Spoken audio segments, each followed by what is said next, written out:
Hey boys and girls, this is Miss Brown, and we are going to be looking at the Drawing Horses packet, the text from your packet. So if you'll look at that, that will help you kind of see what I'm talking about as we go through. But just like we do in class, we're going to start with our decodings. So I'm going to scroll down so that you can have the visual of that, but you're going to want to look at it on your text. But just like we do in class, we're going to decode first because as we know, our decoding is really, really important because it helps us know what skill we're looking for. It helps us understand what questions we're going to be having to answer before we ever look at the text. So you're going to want to make sure that you take the time to decode each passage in this packet so that you know what you're being asked. So if we look at number 1, it says in paragraph 1, what does the simile like clouds across the sky help the reader understand about the horses in Euphemia's sketches? So we know we're going to take out that paragraph 1, like clouds across the sky, and help the reader understand. So we know in number 1 we're looking for in paragraph 1, we're looking at the simile, which if you're unsure what a simile is, it is when you're comparing things using like or as to help the reader understand more about the sketches. Number 2, how does paragraph 4 contribute to the development of the plot? So we know we're going to have to look in paragraph 4 and we're going to have to figure out how it contributes, or also you can say add to the development of the plot. And so we know that the plot is what happens in the story, where the problem starts to occur or where we learn something new. So in paragraph 4, we're going to be looking to figure out what is added that wasn't there before. Number 3, which phrase best conveys the tone in paragraphs 1 through 8? So boys and girls, we know that we're going to have to look at paragraphs 1 through paragraph 8 to figure out which one of these phrases, A, B, C, or D, helps us convey the tone or lets us know what the tone of the story is. So paragraphs 1 through 8, tone. Then number 4, read this sentence from paragraph 10. I brooded about it all through dinner. What effect does the word brooded have in the story? So we know that we're going to have to go to paragraph 10 and read that little paragraph to help us figure out what brooded, what effect it has. So brooded and effect on story.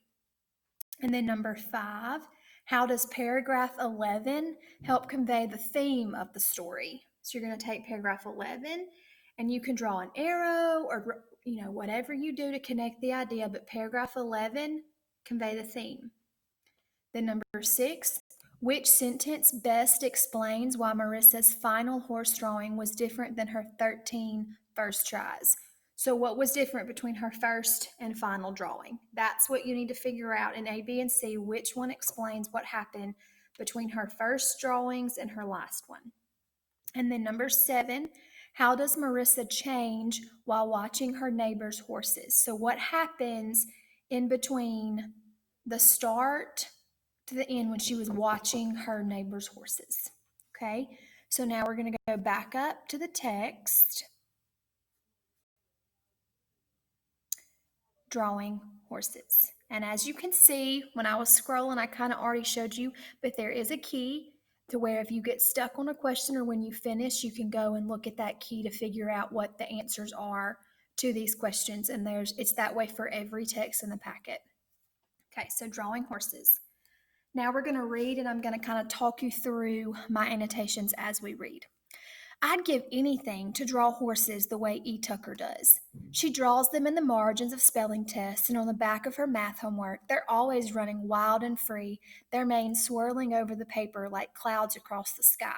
And as you could see, I took her name and I shortened it to E just for time purposes, but also if any of you are having trouble pronouncing that name, you can say that as well.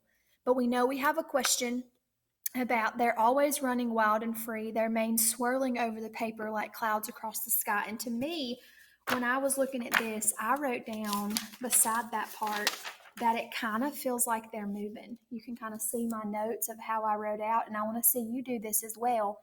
But on here, I wrote that it feels like they're moving across on the paper. So paragraph 2, E's horses look so real you can almost feel their breath on your face. Luke Anderson, who sits next to me, says he can't decide whether my horses look more like Great Danes or kitchen tables. He also calls me messy. I prefer Marissa, which is my real name, to Missy, which is what everyone except Luke calls me. If I could draw like E, I'd sign all my pictures Marissa. Nobody messes with E's name, not even Luke Anderson. So in that paragraph, boys and girls, I kind of infer through that sentence that says I sign all my pictures, I would sign all my pictures with Marissa. She really, really, really wants to be a good enough artist to be able to sign her name next to her work. She wants to be proud of her work.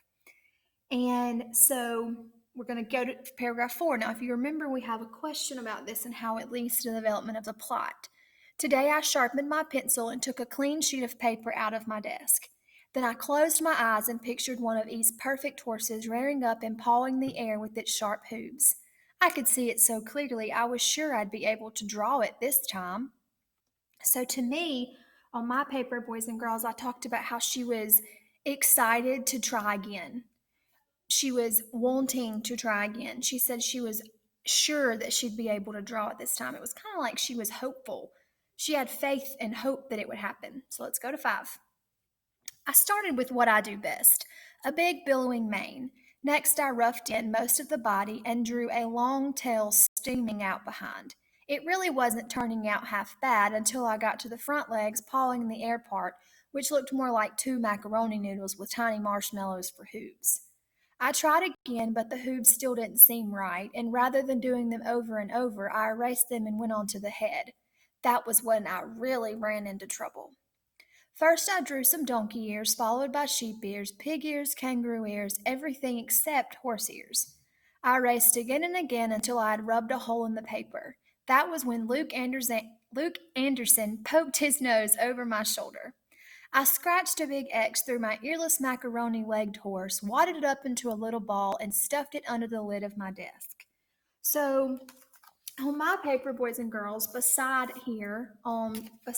paragraphs 5 through 9, I wrote how she was describing her process of drawing horses. She was describing what she was going through during this time, and then in the end, we learned that she ended up just walling it up and putting it and hiding it away from other people because she didn't think it was good enough. So, paragraph 9. I was still upset when I got off the school bus this afternoon. I walked past the neighbors' horses standing in the field next to our house. They've been in that field for as long as I can remember. Their stringy manes never float into the sky, their ragged old tails hang straight down to the ground, and I've never seen them run. Okay, paragraph 10, we have a question. I brooded about it all through dinner. After I'd helped clean the dishes, I sat down with a stack of typing paper and freshly sharpened pencil. Without Luke Anderson there to pester me, I'd hope I'd have better luck. I practiced a few horses' heads, trying to get the 35 ears right, and nothing worked. To me, it's kind of like she couldn't stop thinking about it.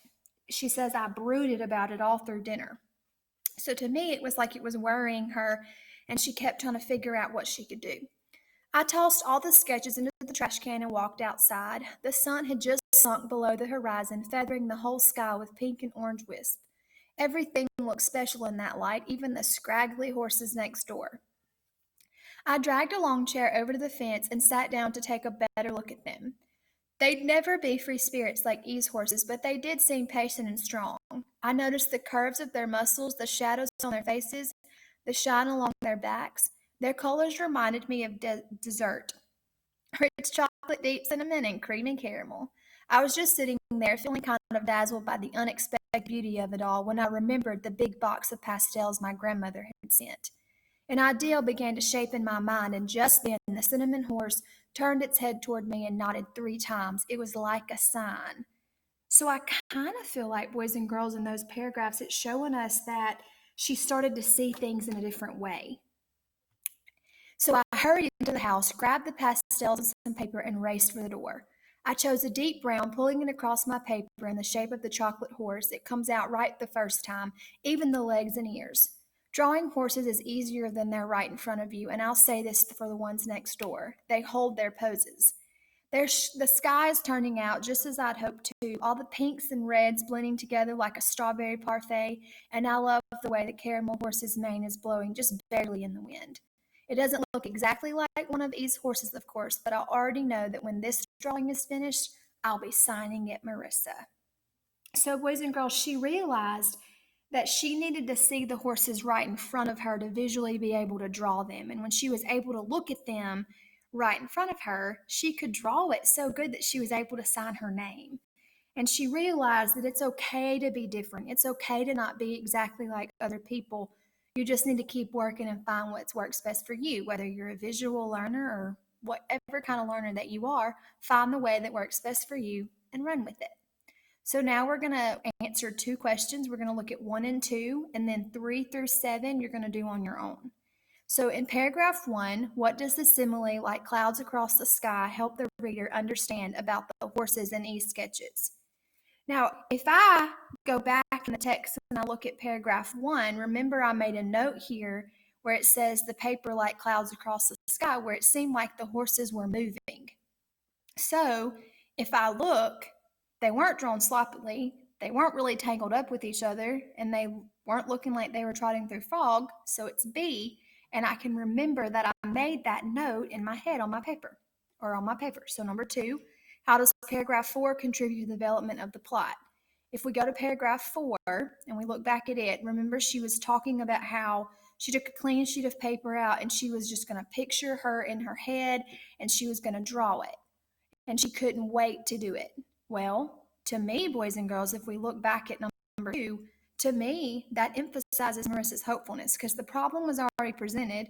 Marissa's artistic ability with ease was already contrasted, and the illustration of her determination, that wasn't in that paragraph either. So it's B. So you can use the process of elimination. So I want you to answer 3 through 7. If you have any questions, don't forget you can email your teachers, you can talk to your parents, you can look at the key that is located at the bottom of this text in the passage. And yeah, I hope you'll have a great, great day.